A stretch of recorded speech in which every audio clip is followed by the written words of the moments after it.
Hi everyone, welcome back. Today we are going to see another DevOps Foundation series video which is related to cloud. तो इसमें हम देखेंगे कि cloud का importance क्या है डेवऑप्स में, डेवऑप्स इंजीनियर को क्लाउड सीखना कितना ज़रूरी है, राइट।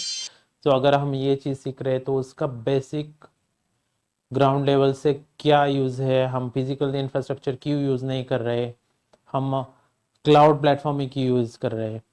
सो अगर आप एडवांस स्टडी करोगे उससे पहले अगर फाउंडेशन क्लियर होगा, मतलब ये डेवॉप्स फाउंडेशन का सीरीज का वीडियो है, तो हम इसमें फाउंडेशन क्लियर करेंगे कि क्लाउड हम क्यों यूज़ कर रहे हैं, राइट। और द फिजिकल प्लेटफॉर्म और इंफ्रास्ट्रक्चर क्या एडवांटेजेस है क्लाउड यूज़ करने के, वो हम देखेंगे। और वो डेवॉप्स के साथ इंटीग्रेट करके कैसे हमने हमारा अल्टीमेट गोल अचीव किया है, right.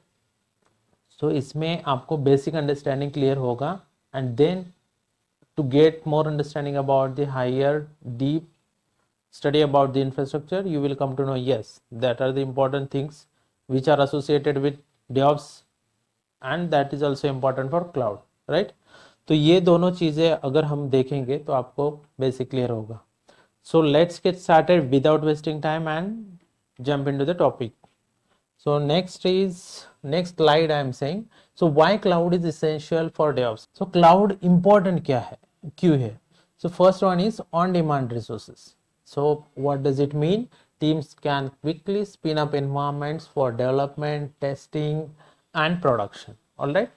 So on demand resources, मैं इसके लिए आपको एक सिंपल एग्जांपल देता हूँ। अगर आप अपना एक टीम एस्टेब्लिश करके आप as a DevOps, not DevOps, as a developer आप काम कर रहे हो, तो उस टीम में आप डेवलपर हो, डेवलपर को एक पर्टिकुलर टास्क असाइन किया है, वो एक पर्टिकुलर फीचर पे काम कर रहा है, उसका डेवलपमेंट रेडी है, राइट। उसको उसका कोड बिल्ड करना है, उसको कोड टेस्ट करना है, राइट। अगर आपके पास फिजिकल इंफ्रास्ट्रक्चर है तो वो क्या करेगा, वो डेवलपर ऑपरेशन टीम मेंबर और एनी एडमिनिस्ट्रेटर और डेवऑप्स इंजीनियर के पास जाएगा, यस मेरा कोड रेडी है एंड मुझे वो टेस्ट करना है, उसके लिए ये पर्टिकुलर सर्वर मुझे चाहिए, उसके साथ मुझे जावा इंस्टॉल चाहिए, उसके साथ मुझे माइवन इंटीग्रेट चाहिए। तो वो सारे रिक्वायर्ड टूल्स कॉन्फ़िगरेशन करके मुझे वो सर्वर दे दो, उसके बाद में वो टेस्ट कर लूँगा। तो ये कब होगा, ये अगर आपके पास फिजिकल इंफ्रास्ट्रक्चर सेटअप है तब होगा। तो उसको, उस डेवलपर को वेटिंग टाइम है, तो वो जाके चेक करेगा कि यस मुझे ये रिसोर्स चाहिए, उसके बाद वो डेवऑप्स इंजीनियर, ऑपरेशन इंजीनियर और जो भी एडमिनिस्ट्रेटर है वो उसको प्रोवाइड करेगा। लेकिन अगर आप समझो, आप अगर आपका कोड रेडी है, developer is ready to test his code, then by default अगर आपको जो भी रिक्वायर्ड रिसोर्सेज है वो अवेलेबल हो जाए तो वो इजीली अपना कोड टेस्ट कर सकता है। That is something achieve with the clouds, right. On demand resources is available in cloud. So जब भी आपको चाहिए तभी आपको रिसोर्सेज अवेलेबल होंगे। Other than that you can focus on whatever the task you have assigned, right। So next is, we are done with on demand. Next is scalability. Automatically scale infrastructure based on usage, great for unpredictable workload. Unpredictable workload means continue to our last example, developer ने उसका testing वगैरह करना start किया, लेकिन he never knows about how much memory my code और my system, my application, developed application is taking in future, right. तो अगर उस टेस्टिंग के लिए ये प्रेडिक्ट नहीं कर सकता तो वो रैंडमली रिसोर्स बोलेगा, right.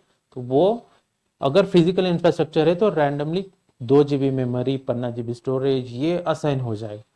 in case unfortunately that application needs another 1 GB memory, right, so additional 1 GB memory तो वो suddenly available नहीं होगा। तो उस केस में स्केलेबिलिटी अचीव नहीं होगी अगर आपके पास क्लाउड इंफ्रास्ट्रक्चर नहीं है तो। But in case cloud infrastructure, तो स्केलेबिलिटी इजीली अवेलेबल होता है, वो resource without any that what it can say unpredictable. क्यों बोला यहाँ पे, क्योंकि आपको पता नहीं है without knowing prior that how much system is actually required to execute that application, right. तो उस केस में इजीली स्केलेबिलिटी प्रोवाइड करता है clouds. Next is collaboration. Cloud based platform allow developer, testers and operation teams to collaborate from anywhere. Anywhere क्यों लिखा है यहाँ पे, लेट सपोज आपके पास एक टीम है और एक particular team members working from US, America, Canada और any other outside India we can say. So you don't worry about if you are using cloud platform, right? But in case if you are using a cloud infrastructure, in that case you have to access your infrastructure specific particular environment only, that the network setup you have done, right? But you don't bother about if you are using cloud, that doesn't matter where actually you are working. तो आपको कोई भी चीज़ की यहाँ पे tension लेने की ज़रूरत नहीं है. अगर आपकी टीम कहाँ पे भी लोकेटेड हो, कहाँ से ही भी काम कर रहे हैं, तो you don't worry about it. Like that cloud providers is taking care about geographic location. तो वो जियोग्राफिक लोकेशन कहाँ से भी रीजन स्पेसिफिक नहीं होगा अगर आपने रेस्ट्रिक्शन नहीं लगाया. But that feature is provided by cloud providers that again provide flexibility to work from anywhere. अगर आप अभी देख रहे हो वर्क फ्रॉम होम चल रहा है, so that means that providers allows you to work from any location, any geographic location. तो उसका कुछ मैटर नहीं है, right? So that means it provides collaboration, speed and agility. Let's suppose अगर आपको फिजिकल इंफ्रास्ट्रक्चर पे कुछ डिप्लॉयमेंट वगैरह करना है तो इसके लिए मैनुअल इंटरवेंशन ज़्यादा लगेगा. Again if you are using cloud, then that which provides rapid provisioning and deployment of application without hardware limitation. यहाँ पे हार्डवेयर लिमिटेशन अगेन, यहाँ पे अगर स्केलेबिलिटी की बात आपने अभी की तो सेम चीज़ यहाँ पे हार्डवेयर लिमिटेशन अगर आता है फिजिकल इंफ्रास्ट्रक्चर पे तो वो दिक्कत हो जाती. अगर आपके डिप्लॉयमेंट के टाइम ही कोई हार्डवेयर का इशू आ गया और हार्डवेयर एक्सटेंड करना पड़ा, वो स्केलेबल नहीं होगा फिजिकल इंफ्रास्ट्रक्चर में. But in case of cloud providers which has capability of speed and agility to get our production deployment done easily, right? Next is cost efficiency, pay as you go. That means let's suppose you are already done with your development. I am continuing previous example only. Developer का code ready है, उसने testing करना start किया है. But in case previous और जो old approach है वो अगर आपने ध्यान में लिया तो लेट्स सपोज मेरा एक डेवलपर है, उसने काम करना स्टार्ट किया तो ऑलरेडी उसको कोई सिस्टम अलोकेटेड किया हो इन एडवांस, तो वो क्या करेगा, वो सिस्टम आइडियल रहेगा और वो डेवलपर का वेट करेगा कि यस ये आएगा, उसके बाद मेरा यूज करेगा, कोड बिल्ड करेगा, टेस्ट करेगा, राइट? तो उस केस में वो रिसोर्स आइडियल हो गया, ऑलरेडी एलोकेट किया. और अगर समझो कि उसके बाद भी उसने यूज किया तो पर्टिकुलर टाइम के लिए कुछ फेलियर्स आ गए, अगेन वो डेवलपमेंट स्टार्ट कर दिया, वो सर्वर जो अलोकेटेड है वो आइडियल स्टेट में रह गया, तो उसका नो यूज है. तो अगर डेवलपर उसको यूज भी नहीं कर रहा है तो कंटिन्यूसली वो EC2 इंस्टेंस, वो सर्वर, जो जावा इंस्टॉलेशन, वो ऑल रिसोर्स कॉन्फ़िगरेशन है, वो इंस्टेंस पर्टिकुलर रनिंग है, तो उसका अननेसेसरी यूज हो रहा है जो कि हमारे कुछ काम का नहीं है. तो in that case cost efficiency हमें क्लाउड प्रोवाइडर्स इजीली अवेलेबल कर देते, पे एज यू गो. अगर आप यूज करोगे तभी आपको पे करना है, अदरवाइज वो रिसोर्स आपको अलोकेट नहीं होगा. That means it ultimately reduce our cost. तो अगर आप क्लाउड प्रोवाइडर्स यूज कर रहे हैं तो cost is one of the most important factor while considering cost efficiency, right? Next is tool integration. So tool integration अगर आप देखोगे तो cloud platform easily integrate with DevOps tools like Jenkins, Git, Docker, Kubernetes. तो अगर आपने last video देखा होगा कि उसमें मैंने एक्सप्लेन किया है कि जैसे हमें कोई भी जेनकिंस के साथ नया टूल अगर इंटीग्रेट करना है तो उसके लिए हम प्लगइन्स इंस्टॉल करते हैं, राइट? तो वो प्लगइन इंटीग्रेशन कैसे रहता है. अगर पर्टिकुलर डेवलपर का रिक्वायरमेंट है कि मुझे जावा इंस्टॉल चाहिए, मुझे पर्टिकुलर मैवन कॉन्फ़िगरेशन उसमें चाहिए, उसके साथ उसको टेस्ट करने के लिए SonarQube everything install on a particular EC2 instance चाहिए, तो उस केस में क्या करेगा, अगर आपके पास ऑलरेडी डॉकर इमेज बिल्ड किया हुआ है, जैसे कि अगर अब AWS का कंसोल चेक करोगे उसमें n number of images already available है, उसमें से फॉर एग्जांपल लिनक्स का आपको ऑपरेटिंग सिस्टम कॉन्फ़िगर करना है, तो उस केस में अगर आपको लिनक्स की सिस्टम बनाना है, EC2 इंस्टेंस बनाना है, तो उस केस में आप इजीली लिनक्स की ऑपरेटिंग सिस्टम एग्जिस्टिंग है AWS इंफ्रास्ट्रक्चर पे तो वो यूज़ करोगे. सेम वे यहाँ पे अगर आपको कोई भी टूल इंटीग्रेट करना है ऑन क्लाउड इंफ्रास्ट्रक्चर तो वो आपको इजीली इंटीग्रेट करने के लिए, but in case of physical infrastructure if you are talking about, then उस केस में आपको मैन्युअली पर्टिकुलर सर्वर पे जाके लॉगिन करके उसको आपको गिट कॉन्फ़िगर करना पड़ेगा, उसके बाद उसका आपको फॉर एग्जांपल कुबरनेट्स कॉन्फ़िगर करना पड़ेगा, वो सारी चीज़ें आपको मैन्युअली जाके करनी पड़ेगी। तो दी that physical infrastructure we have advantage in cloud platform, that tool integration we can easily made over the cloud platform. All right, let's move with the next slide where the key cloud providers and what DevOps tools services they offer. Key cloud providers मैंने क्यों लिखा है? There are n number of cloud providers available in market. Why I am saying that? Because here I listed only 5 out of that. तो उसमें अगर आप देखोगे those who are well known, अगर आप IT इंडस्ट्री में नया एक्सप्लोर करना चाहते हो, अगर आपका डोमेन डेवऑप्स न्यू है, अगर आपको क्लाउड कुछ पता नहीं है, those who are not in background from the computer science studies, for them this is new, like what exactly the AWS, what exactly the Azure, what is Google Cloud Platform. तो ये कुछ नहीं है, ये क्लाउड प्लेटफॉर्म है और वो organisation आपको पर्टिकुलर उनके रिसोर्स एक्सेस करने के लिए देते हैं, whatever the cost your resource is consist of, according to that they are allow us to consume their resources by that cloud provider. Okay, तो ये हमें क्लाउड प्रोवाइडर्स की लिस्ट मैंने यहाँ पे लिस्ट डाउन किया है. Amazon Web Services is well known, everyone know that is AWS. Microsoft Azure ये माइक्रोसॉफ्ट का है, उसके बाद गूगल का है Google cloud platform. Next is Oracle cloud infrastructure, ये ओरेकल का है. And last one is IBM cloud. So this is something that list is not ended up here. There are n number of list whatever I earlier said. तो इसमें से just मैंने highlight किए हैं those who are widely used in IT organization nowadays, right? So let's move with the next slide. Real world example और case studies. मैंने real world का example क्यों दिया है? क्योंकि आप अगर वो सेम चीज रिलेट करोगे वाइल स्टडिंग तो आपको इजीली अंडरस्टैंड होगा, राइट? तो मैंने एक नेटफ्लिक्स एप्लीकेशन का एग्जांपल दिया. नेटफ्लिक्स तो सबको पता है, आप कोई भी वीडियो कोई भी सीरीज देखना चाहते हो तो पर्टिकुलर उस एप्लीकेशन में जाके आप सब्सक्राइब करके वो particular movies video specific if you want to view तो अगर आप देख सकते हो, राइट? तो सिंपल है, ये वीडियो स्ट्रीमिंग का एप्लीकेशन है, आप देखोगे तो अभी आप देखो first point, Netflix runs almost entirely on AWS. Almost entirely. What does it mean? Almost entirely means what? Not completely. Almost entirely. Few services are also running there on their physical infrastructure.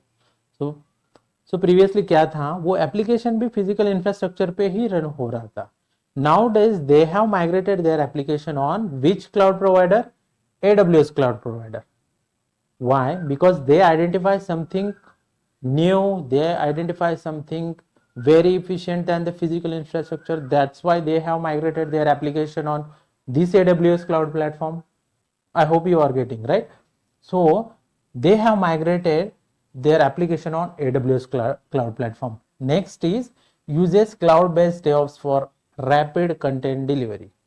Delivery बहुत important है. अगर आप IT organisation में काम कर रहे हो, कोई भी एप्लीकेशन की डिलीवरी बहुत इंपॉर्टेंट रहती है. इन केस अगर आपने कस्टमर सेटिस्फेक्शन नहीं मीट किए, that ultimately affects on your overall cost, right? So every project manager is always want to get their product delivery very efficiently on time, right? अगर उसकी delivery on time होगी तो customer happy होगा and you will continue with your project with that customer, right? So that is the loop cycle we can say.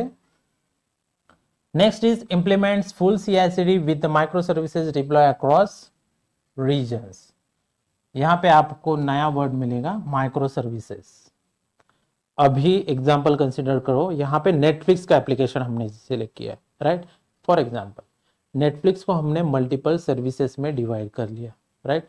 अगर हमने Netflix को multiple services में divide किया है तो उसको मेंटेन करने के लिए हमें ऑप्शंस मिलेंगे, राइट। तो वो पर्टिकुलर सर्विस हम मेंटेन करेंगे। For the moment just understand what exactly the concept is. तो एक एप्लीकेशन है, उसको हमने मल्टीपल सर्विसेज में डिवाइड किया और वो मल्टीपल सर्विसेज हम मैनेज कर रहे हैं instead of managing entire application together, right. तो ये माइक्रो सर्विसेज, उसको माइक्रो सर्विसेज बोलते हैं। इसका डिटेल वीडियो मैं बनाऊंगा, उसमें आप entire how micro services architecture design वो हम देखेंगे। लेकिन for the moment just understand this is nothing but one application divided into a multiple services and that is managed very efficiently.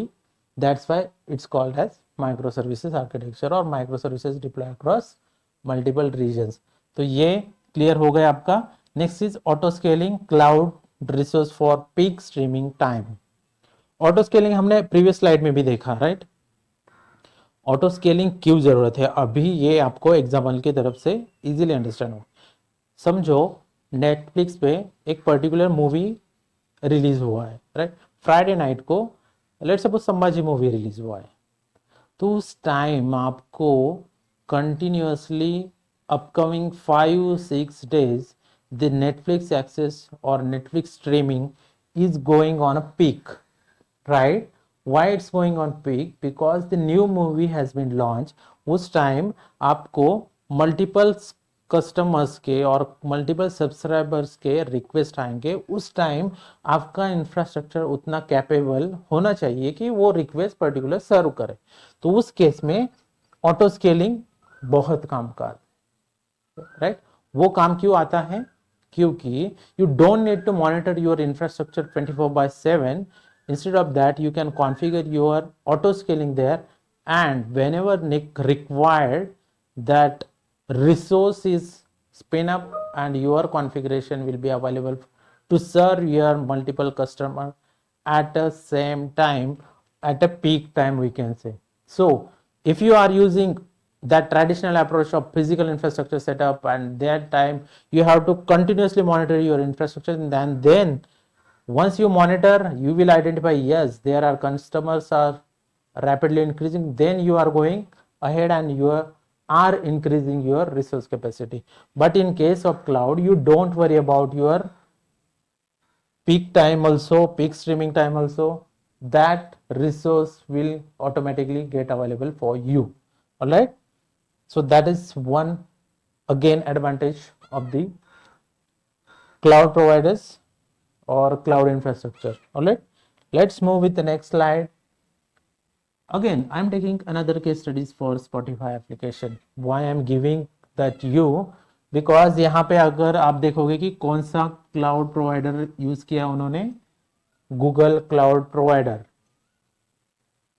अगर नेटफ्लिक्स AWS पे है तो Spotify क्यों नहीं?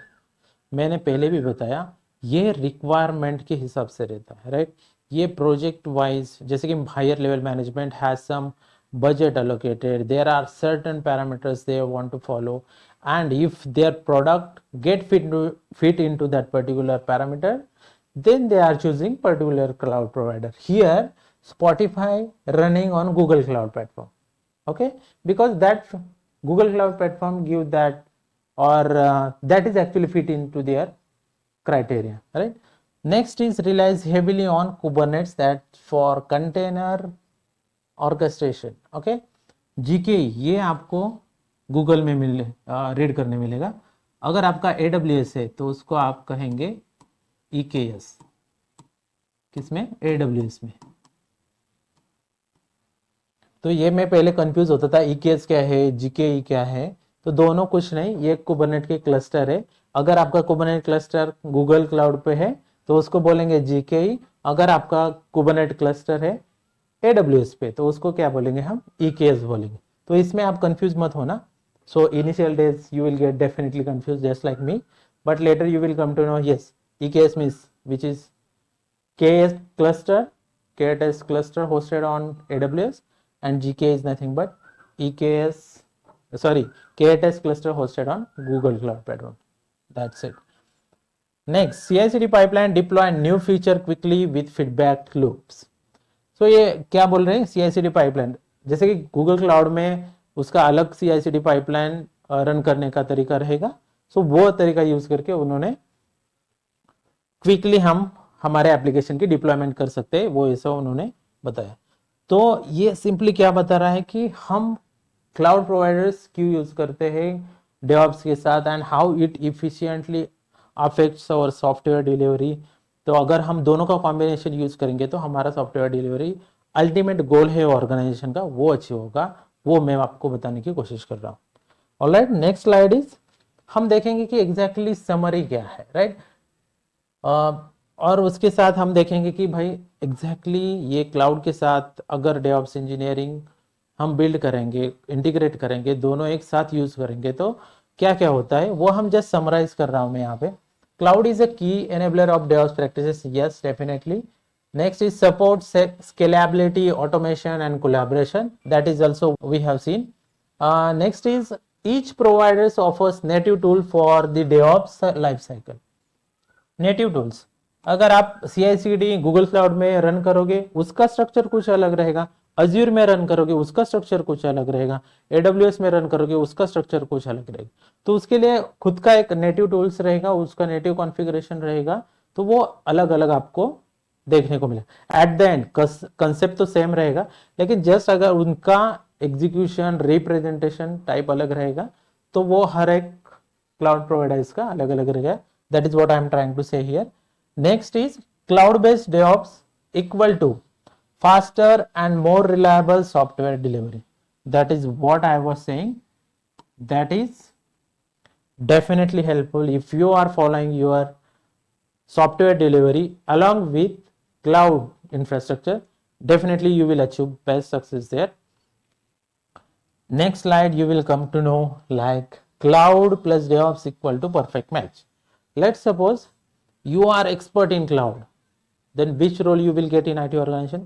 Cloud engineer, because you are aware about entire cloud providers or entire cloud infrastructure setup in your organization. Then you will come to know, yes, this is setup, how we can configure AWS resources, how we are configuring different cloud providers infrastructure, right, or resources. But in case of DevOps, you just only know about how CI/CD pipeline get configured, how different monitoring tools are getting integrated. These tools only you are aware about, right? Then you are not aware about the infrastructure. Now, cloud engineer is not aware about DevOps stuffs. DevOps engineer is not aware about the cloud stuffs, right?